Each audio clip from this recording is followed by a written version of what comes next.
രണ്ടാമത്തെ ഡെലിവറിയിൽ ഗേൾ ആണെന്നുണ്ടെങ്കിൽ കേന്ദ്ര സർക്കാരിൻ്റെ വക ഒരു 5,000 ഇട്ടെന്ന് പറഞ്ഞിട്ട് ഇതാ വെട്ടിങ് കിടക്ക് എടുത്തിട്ട് അംഗനവാടിയിലേക്ക് പോയതാ.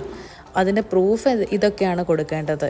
ഈ കാര്യത്തിൽ ഡാഡിയുടെ റോൾ ഇതിലില്ല കേട്ടോ. ഇതിൽ മമ്മയുടെ ആധാർ കാർഡ് ആൻഡ് കുഞ്ഞാമ്മയുടെ ബർത്ത് സർട്ടിഫിക്കറ്റ്, പിന്നെ നമ്മൾ വരുമാന സർട്ടിഫിക്കറ്റ് ഇതിന് പകരമായിട്ട് നമുക്ക് ഈസ്റ്റേൺ കാർഡാണ് ഇതിൻ്റെ അകത്ത് വേറെ ഇൻക്ലൂഡ് ചെയ്യേണ്ടത്. എൻ്റെ ആധാർ കാർഡ്, കുഞ്ഞാമ്മയുടെ ബർത്ത് സർട്ടിഫിക്കറ്റ്, പിന്നെ ഈസ്റ്റേൺ കാർഡ് എന്ന് പറഞ്ഞിട്ട് ഒരു സംഭവമുണ്ട്. അത് നമ്മളെ വരുമാന സർട്ടിഫിക്കറ്റിന് പകരം നമുക്ക് ഈസ്റ്റേൺ കാർഡ് എന്ന് പറഞ്ഞ സാധനം കൊടുക്കാം. പിന്നെ നമ്മളെ അക്കൗണ്ട് നമ്പറുമായിട്ട് സീഡ് ചെയ്യുകയും വേണം. ഇത്രയും കാര്യങ്ങൾ മാത്രം മതി ചെയ്യാനായിട്ട്. നമ്മൾ ജസ്റ്റ് ഒരു അലസതയിൽ ഇട്ടിട്ടുള്ളൊരു സംഗതിക്ക് നമുക്ക് കിട്ടാൻ പോകുന്ന ബെനിഫിറ്റ് ഒരു 5,000 ആണ്. പക്ഷെ അത് നമുക്ക് എന്താ പറയുക, നേടിയെടുക്കേണ്ട നമുക്ക് അവകാശപ്പെട്ടൊരു സംഗതിയാണ്. അപ്പോൾ ആരും ഇത് മിസ് ചെയ്യരുതെന്നാണ് ഞാൻ പറയുന്നത്.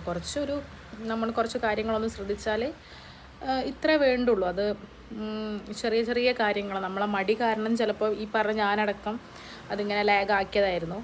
ഏതായാലും 3.5 മാസത്തിൻ്റെ വാക്സിൻ്റെ ഡീറ്റെയിലും കൂടെ കൊടുത്തിട്ട് ഇപ്പം ഞാനത് സബ്മിറ്റ് ചെയ്തിട്ടുണ്ട്. പിന്നെ നമുക്ക് കറൻ്റ്ലി നമ്മളെ പേയ്മെൻറ്റും കാര്യങ്ങളൊക്കെ വരുന്ന ചാലുമായിട്ടുള്ളൊരു അക്കൗണ്ട് ഉണ്ടാവുമല്ലോ, ആ ഡീറ്റെയിലാണ് നമ്മൾ ഇതിന് വേണ്ടിയിട്ട് കൊടുക്കേണ്ടത്.